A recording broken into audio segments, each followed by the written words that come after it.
क्या है ऐसा शंकर की कथा में कि पूरा विश्व शिवमय हो गया, शंकर का हो गया? क्या है ऐसा? फर्क होगी तब जानो महाराज। शिव पुराण कहते भगवान शंकर के ऊपर ग्रत की मूलता का वर्णन किया। केदारेश्वर एक वर्णन बड़ा सुंदर आता है महाराज, बहुत सुंदर वर्णन है। ध्यान दीजिएगा कि घर में भी प्रयास करिएगा। घर में जो दीप होता है, आपके घर में जो दीपक होता है, दिया जो आप प्रज्वलित करते हो, तेल का दिया अगर आपको लगाना रहता है तो वो दिया अलग ही रखें। घृत का दिया अगर आपको लगाना है तो अलग ही रखें। घृत के दिए में तेल का दीप नहीं लगाना चाहिए और तेल के दीप में घृत का दीप नहीं लगाना चाहिए। कई लोग कहते हैं, कई लोगों का एक प्रश्न रहता है, महाराज जी गुरुदेव हमारा इतना सा कहना है कि हम मंदिर जाते हैं, रोज दिया लगाने जाते हैं, हम भगवान को रोज दिया लगाते हैं, पर एक बात समझ में नहीं आती, हमारे सालों निकल गए दिया लगाते, उसके बाद भी मैं दुखी क्यों? भगवान ने मेरे क्यों नहीं सुनी? जब उस चोर को भगवान ने कुबेर बना दिया, केवल उसका कपड़ा जलाया और मैंने इतने सालों से दिया लगाया, क्या भगवान मेरी नहीं सुन रहा? कारण हो सकता तुम डब्बी तो घी की लेकर गई हो, बत्ती भी घी की लेकर गई हो, और मंदिर में जो दिया पड़ा था जिसमें तुम बत्ती जला कर आई हो सकता है वो तेल की हो सकती है। कहीं ना कहीं हमारी गलती हो रही है, भगवान की तरफ से कोई गलती नहीं। भगवान तो हाला हजूर बैठा है तुम्हारा भंडार भरने के लिए, और गलती हम करते कि हम दिया नहीं ले जाते। हम तो मंदिर की दिया उठाया, अब घी का था कि तेल का था, अपन ने तो बत्ती लगा दी, नचित करा। और पहले की माता कितनी चतुर होती थी, आटे का दिया लगाती थी कि वो दिया नया बनाओ, जरा सा आटा उसमें, रोटी बनी रही है उसमें से दिया निकाले लगा दिया।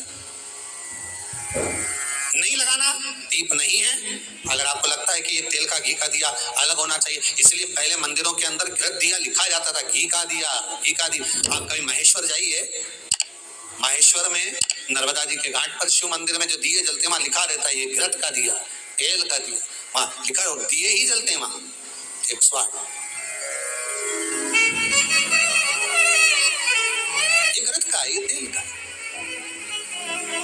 कई छोटी छोटी गलतियां हैं जो हम करते हैं और बाद में कहते हैं भगवान हमारा नहीं सुन। हमारी आदत है, दिया मांझ कर रखा, जो घी का लगाते आए थे, आज जरूरत पड़ गई कि तेल का लगा दिया, तेल का लगा दिया। अब तेल की बात मना नहीं, आपकी जैसी श्रद्धा आप लगाओ, तेल का लगाओ, तेल का लगाओ, घी का लगाना घी का लगाओ, मन आपका, पर उस दिए में लगाओ जो अभी तक तुम घी का लगाते आए थे उसमें घी का ही लगाइए, जो तेल का लगाते आए थे उसमें तेल का ही लगाइए। क्या होगा उससे? स्कंद पुराण कार्तिक खंड बड़े ध्यान से स्मरण करिए थोड़ा थोड़ा, या कभी मौका मिल जाए तो विष्णु पुराण भी पढ़िए, कभी मौका मिले।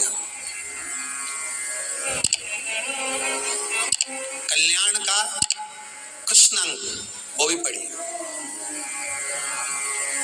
कभी मौका मिले तो। और उसका स्मरण करेंगे आप तो उसमें दीप का बड़ा बड़ा महत्व बताया। कौन सा दिया, शायद एक बार कथा में, पहले कार्तिक के महीने की कथा में हमने यहाँ पर व्यासपीठ से भी वर्णन किया, सारे दीपों का महत्व, और उन दियों का फोटो भी दिखाया आपको कि इस दीप का मतलब ये होता है, इसमें ऐसा दिया लगना चाहिए, इसमें ऐसी बाती लगना चाहिए, और इसमें ऐसा स्मरण होना चाहिए, बताया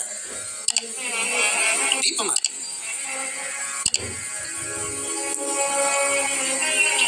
शिव का स्मरण करते हुए, शंकर का अनुमोदन करते हुए, घृत का दीप जब आप लगाएं, भगवान की साक्षी में जब आप दीप रखें तो आपके भीतर भगवान को पाने की एक ललकता, एक उत्सुकता होना चाहिए, एक उमंगता शिव को पाने। समय आया, आगे चरित्र वर्णन किया भगवान शिव का।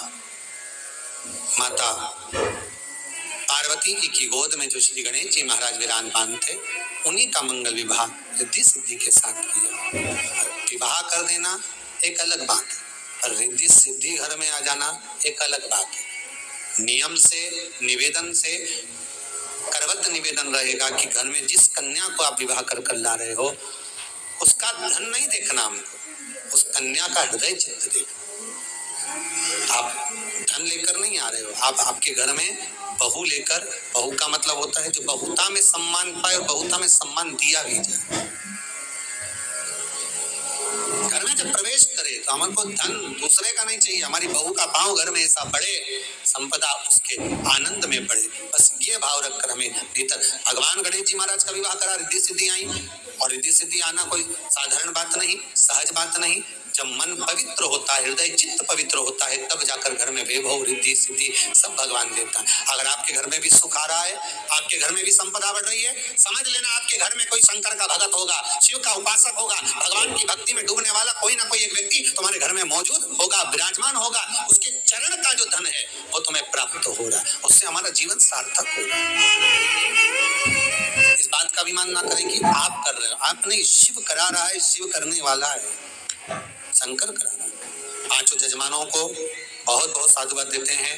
आज छठे दिवस की कथा यहाँ विराम ले रही है। कल कथा का 7वां दिन रहेगा, विराम दिवस रहे। किसी ने बहुत सुंदर कहा है, पानी से नहाने वाले सिर्फ लिबास बदलते हैं। क्या बदलते हैं? केवल कपड़े। और पसीने से नहाने वाले किस्मत बदल देते हैं। किस्मत, भाग्य। केवल पानी से नहाने से भाग्य नहीं बदले हो, ये जोरदार पानी है, इसमें कूद लो तो नहा लो। और ऐसे तो गंगा तो कितना नहाओ तुम लोग, ईमानदारी की तो बोलो रे। श्री शिवाय नमस्तुभ्यम, श्री शिवाय नमस्तुभ्यम।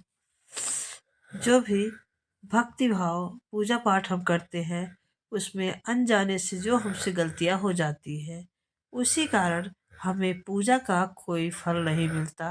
तो पूजा के नियम को अवश्य जाने, और कष्ट निवारण के लिए, सुख समृद्धि के लिए और सभी मनोकामनाओं की पूर्ति के लिए चैनल को सब्सक्राइब करें और वीडियो को ज़्यादा से ज़्यादा शेयर करें। कमेंट बॉक्स में श्री शिवाय नमस्तुभ्यम नाम लिखना भूलें। श्री शिवाय नमस्तुभ्यम।